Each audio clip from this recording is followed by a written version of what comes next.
everybody. I'm David DeCosmo for Electric City Television, and for the past decade or so, I have been anchoring and producing public affairs programs here on ECTV. Many of those programs deal with public issues of health and safety, probably none more important than the one we're talking about today. It is a story of tragedy, a story of a person that does not give up, and ultimately a story of victory, a story that hopefully may save lives, perhaps your own.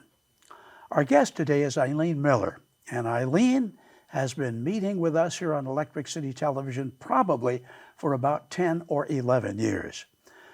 Eileen, your story was one that, as I indicated, was born of tragedy. And so before we get to the victory lap, let's talk about that tragedy and the crusade that you began so many years ago and have been lending all of your weight to since that time. It started with the death of your son. Now, what happened, Eileen? So on July 4th of 2010, my son worked at Garrity's supermarket locally, and he also was in criminal justice. So he did 2 years at Lackawanna College. He was going to become a police officer his whole life. And he was at ESU, and he was in that program. But on the 4th of July, he worked at Garrity's. He walked in the door, and he kissed and hugged me, and he said, "Mom, I'm going to a party tonight with friends from ESU, and I'll see you later. I'll be home." And he gave me a big kiss and hug, and I never knew that that would be the last kiss or hug I would ever receive. So my son went to a party, and that party wound up being all the way down in Bethlehem. He did not know it was down in Bethlehem. So my son did everything right. He stayed overnight. Because of the distance involved. The distance involved. So he stayed overnight the next morning, and I did not know that. I did not even know these things till after he had passed away. So he stayed overnight. He then got up the next morning, and he was covering for somebody at Garrity's. So he made the call to his boss at like 7:20. He was supposed to be at work at 8. So he called his boss, Mark, at work and said, "Mark, I was at a party last night. I'm supposed to be covering. I'm supposed to come in and cover at 8 o'clock. And the boss said to Paul, "Don't worry about it. It's the July 5th. We're slow. Go home, take a shower. Whenever you get here. Don't worry about it." So again, being responsible, he called and he said that. So work was not expecting him till later anyway, because he already called and said that he was going to be late. So he was then on his way home. So he was coming north on Route 33, and for miles, a tractor trailer was on 80, then going on to Route 33, and was seen off the road, on the road, speeding, lane switching. And at one point, people were following them from Allentown. They had seen him right at one point overcorrect, try to go up against the guardrail, and then crossed over 3 lanes, a grassy medium. They said they saw my son in the car. He had nowhere to go. He then had hit Paul head on, hit him, pushed him into an embankment, and then behind my son was a van with 12 people in it. They then hit the back of the tractor trailer, and my son was killed instantly. Now, I did not know this until after Paul had gotten killed, but he had called me the night before. We were at a party, and he called me at 6 o'clock. I had missed that call. He then called me at 10 o'clock. I was in the shower. I had missed that call. So then he called one of his friends and said, "Call my mom to tell her I'm not coming home," because he always wanted to know where he was. And I had missed that call, but I didn't even know that till after he had passed. Right. Because then I had a party the next morning, and I was waiting for friends to come. So friends were calling me, saying to me, "Is your party still coming on?" Meanwhile, I had a brother who was in ICU, who was in the burn unit, and he was slowly coming out of his coma. That morning I woke up and I kept vomiting, and I had this ungodly feeling in my stomach, and I thought it was my brother Leo. So people kept saying to me, "Is your party still on?" And I kept saying, "I will have it, but I have a feeling it's something wrong with my brother." I said, "But you can come to the party, but if something happens to my brother, I'm going to have to go, but sure. I have a feeling, I can't shake this gut-wrenching feeling." So I kept, having this feeling, and I kept throwing up, and here I thought it was my brother. So I was sitting out on the porch at 11:45, waiting for friends to show up for a party, and out of nowhere, like a movie scene, 2 state troopers pulled up back to back in front of my house. At that moment, I kind of got up and I ran in the house real quick to close the door, like this isn't going to happen to me. And then all of a sudden I could see pictures of my son at 2, 4, 6, 8, 12 real quick running through my brain. So I went down to the bottom of the driveway, and they started walking up saying, you know, is this 1407 Fig Street? That's where we lived at that time. And I was like, yes, it is. And they're like, is your husband home? And I said, yes, he is. He's in the backyard, get ready for a party. So they were like, let's go in the house and talk. And I kept saying, you know, is this my son Paul? Is this my son Paul? And they were like, hold up, you know, let's talk. So what they did was they pulled up my husband's drivers, you know, of the car, and they knew he wasn't a balding, you know, he's a balding man, that wasn't it. And then they were saying, like, would anybody be driving that car? And we're like, what are you talking about? So they were like, you know, who owns the car? And we said, well, my son Paul has it. And they're like, well, where was he down on Route 33? And we're like, well, where's Route 33? And they're like, down by ESU. We said, well, he went to a party there last night, but he came home, because we had assumed that he had come home. And they're like, would anybody be driving that car beside your son? And we're like, no, he's too responsible. There's no way that anybody would be driving that car. And they said, well, does he have any markings on him? And we said, yes. My son has a huge tattoo on his arm, and he has the words trust and faith, because he's very trustworthy and very faithful. And he has a huge Celtic cross. So they were kind of going back and forth, talking back and forth. And in my heart of hearts, I knew at that point that feeling that I had, that overwhelming feeling that was making me sick, and that was my son. So finally, going back and forth with my husband, and they were communicating back and forth, that they said, you know, we're very sorry to inform you, but your son was killed in a crash down on Route 33 this morning. So to this day, I could still hear my gut-wrenching screams. I fell to the floor, and I was like, not my son. Like, my son did everything right. I know it couldn't have been.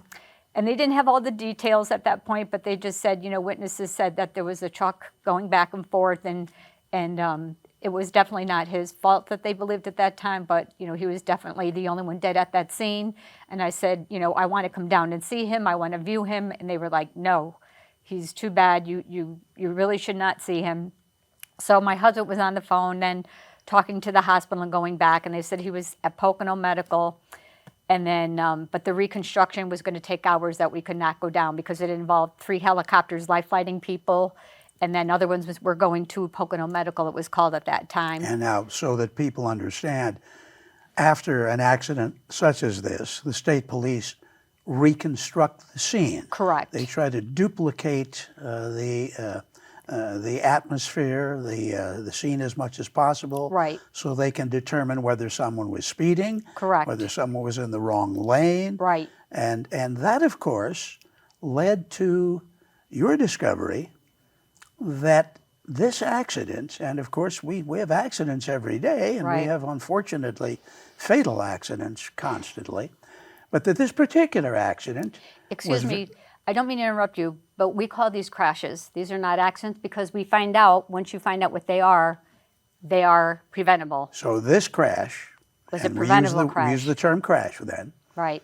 was directly caused by what we now call distracted driving. Correct. Hence, your campaign, which has gone on so long, in memory of your son, Correct.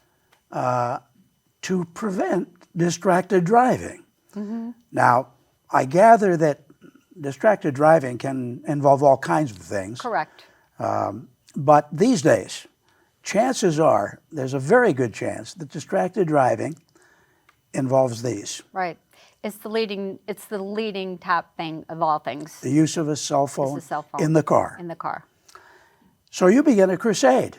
You begin a crusade so that no one else has to have troopers come to their house and give them this kind of news. No one would want that to happen. So this should be a breeze. Getting a law like this involved where, hey, you cannot use this while you're driving, that should be simple as pie. It wasn't. Why? It was I knew getting justice for my son was going to be hard, and it was. I was told he was never going to do a day in prison. I was told he was only going to get probation. I was told, you know, I don't want to hear the sun was in his eyes. The driver of the vehicle. tractor trailer. And he did go to prison because we found out after he killed Paul, he got 2 other driving citations. Another one for unsafe driving and another one for being on his phone in New Jersey where they had a law. But I met with him. He did go to prison. The judge dropped his plea when he saw that he was reckless after killing Paul.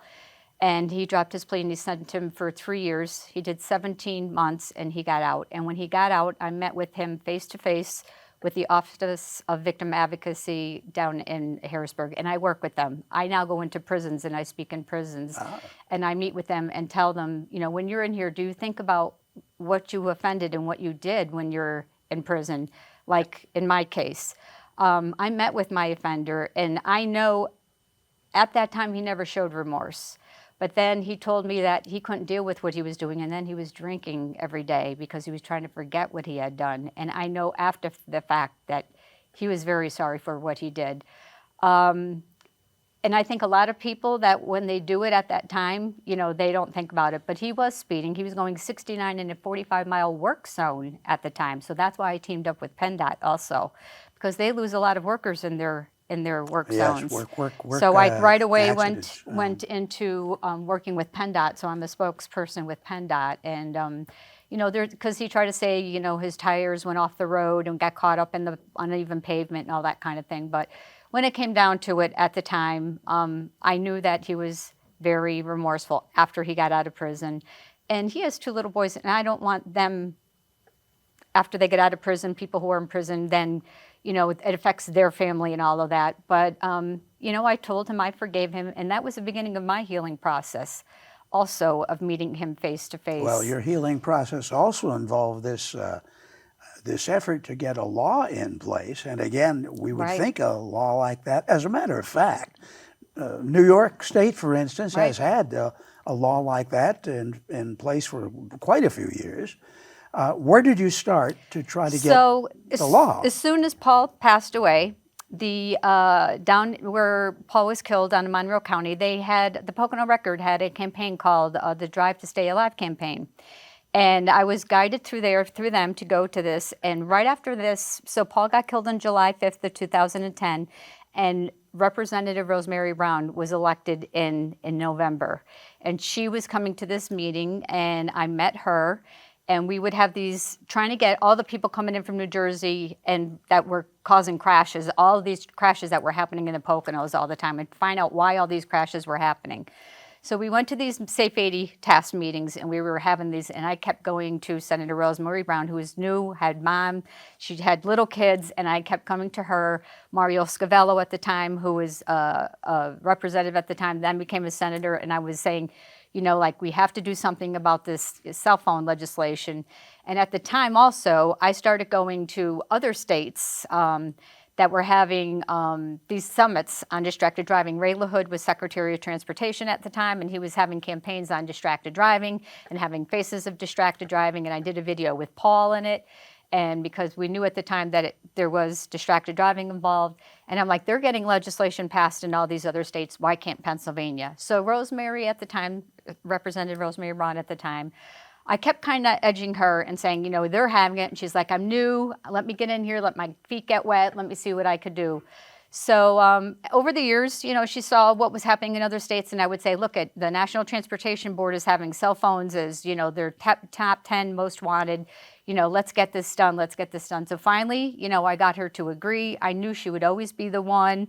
I knew she, you know, I just had this feeling, and I get a feeling with people. Either they're good people or they're not. I have this feeling that I've always had, kind of like my son had, and I knew she would be the one. And I kind of, I'm not going to say stalk. I think I said the word stalk when we were at the governor, but I don't know if that's quite the word. We became great friends. And I just knew she would be the one. And she thought it was going to be quite easily too, but we just didn't think we would get so many pushback and so many amendments to the legislation. It was a real tough fight. But I will say, even the governor said it at the signing, we are the most divided state in the whole United States. We really are. Our House and Senate is just, especially our House is so divided. This is bipartisan legislation. It is It's bipartisan legislation, it's life-saving legislation, but we never, ever thought that it would be this hard to get this through the finish line. Was anyone lobbying against it? Oh, there was. I mean, the trucking industry was. The libertarians were against it. You know, of course, the data collection was a huge issue since Floyd got killed. So there was a lot of things that pushed it back. But you have to compromise. I mean, this isn't the best legislation for me. You know, I would love a complete ban, but I don't think it's ever going to happen. You have to compromise. I mean, they took all the points off the license. They took the high fines off the license. But if we didn't do that, we would have never got it passed. But at the same time, like the governor said, you have to compromise. You have to This isn't the end for me. Everybody just said to me, oh, you finally got it, you're done. I'm like, I said it at the legislation. I'm not leaving the building. I'm coming back. We jumped ahead very briefly there, but very frankly, in 2024, the legislation was finally signed.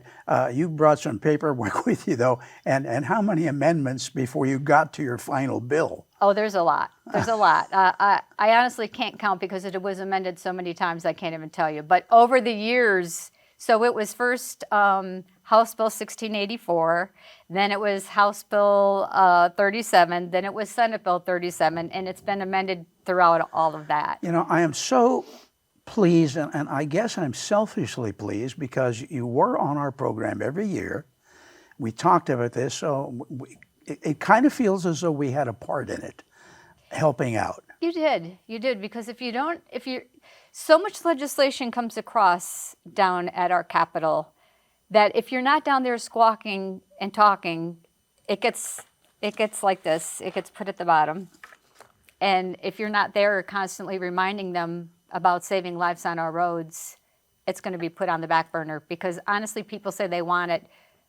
It's hard for me to accept as a mom who's lost a child that they didn't want to save lives on our roads. But the truth of it is that is the case. You know what I mean? So if you're not down there, certain people want it, but more people don't want it because they don't want to be told what to do in their car. They don't want to be told. And a lot of people who were on the legislation got off the legislation. Really? Yeah, they did. And I went to them and I told them I was disappointed in it. I mean, I'm not going to lie to them. I'm going to tell them, oh, I don't want them to be pulled over just because having a phone in their hand. And I'm like, oh, but then when it happens to you, then it will. Makes a big difference then. Yeah. So, I was very vocal. I wasn't mean about it, but I was very vocal and I was very honest about it. And I have all of my paperwork and I have everything. But I will say I cannot thank Senator Rosemary Brown enough. I cannot thank, Representative Ed Nielsen, who was in transportation. That's where our most problems were in the House. If it wasn't for them, Kyle Mullins, Representative Kyle Mullins, he really helped so much get it through. I mean, there was when I was in the governor's office, it was such a full circle moment for me because we started out with even Mike Carroll, who is now Secretary of Transportation. He was he was the co-chair when I was there having the meetings when it came out of transportation, and I always had a secretary. So when the two state troopers came to my house, Paris was up there, who is now the commander. Yes. So he spoke. Now Governor Shapiro, he had the texting law. I called and talked to him years ago. So sitting there at that moment was such a full circle moment. At that moment, because all those people had worked with that legislation with me for so long, for 12 years, and they all knew about my story and coming in, and now they have all risen up. You do so much for your struggle and for your determination to get this passed. I would be remiss, though, if I didn't ask you about ongoing concerns, and I mention that because the newer vehicles that are coming out today, we used to have a speedometer and a gas gauge. Right. Now we've got a screen. Right. And that screen may have maps on it. It may channel your cell phone call through I agree. How concerned are you about the advancement in automobile technology perhaps taking us a step back in terms of being distracted? I don't like it. I just got a brand new Grand Highlander, and I told them as soon as we got in the vehicle, don't hook it up. I never have my phone on in the car, and I actually said that when I was we were signing Paul Miller's legislation. I said, technology is good. It's just not right in the car. I am concerned about that because, that was one of the problems was that they were saying, all these people, in lower income areas don't have the new vehicles. Well, you could buy a $5 hand mount to put this in the thing. You don't need the technology. And I don't like a lot of the technology because even in my car, I was getting zapped in my butt because I got close to a car and it kept zapping me because my car, was next to it. And I was so distracted with my butt being zapped that I was like, what's going on here? I had to literally pull over. And a couple of times I was trying to turn off the exit and my car would not let me get off the exit. So it kept pulling me and pulling me and pulling me. So I turned all that technology off. Even though, the National Transportation Safety Board and all that say, oh, leave it on, that's what's not causing the crashes. A lot of it is very distracting, and I'm not really happy with it. I'm not happy with a lot of the technology. I would rather go back to the olden days when they had just get in your car and just drive. I know they think a lot of it is human error, but a lot of it is not human error. A lot of it is not. I think there's too much technology in the vehicles. One of my newest vehicles, which is a used vehicle, by the way, is a stick shift. Correct. And I find myself paying far more attention to the road now than I did before because I may have to downshift before I get to a stop sign or coming up on some other vehicles and things. So, yeah, you're right. Technology can be a great thing, but if it is misused, or perhaps I should say ill-used, right. You could still wind up with a problem. You have your legislation, and I'm so happy for you that you've been able to do this. You said, however, a little earlier in the interview that it wasn't exactly what you wanted. Are we done? Are we done with the fight?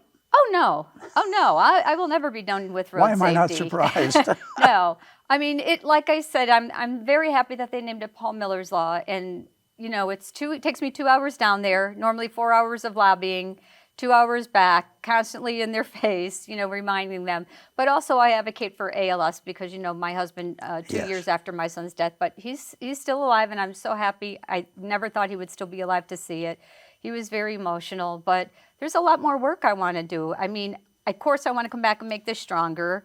There's pedestrian safety stuff I would like to see. I would like to see a lot of handicap accessibility on our roads and in hotels and on airplanes, like getting my husband's wheelchair on an airplane and that. There's a lot.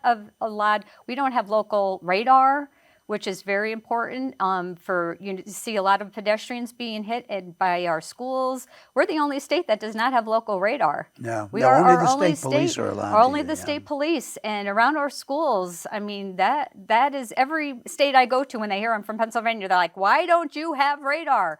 And everybody thinks it's a money-generating thing. It is not a money-generating thing at all. They do not make any money, but for some reason, when it's out there, I'm telling you, Pennsylvania, it's very hard to get legislation passed. Well, I feel confident that you will pursue your quest and that you will again be successful because you're not to be deterred. And that's a real feather in your cap.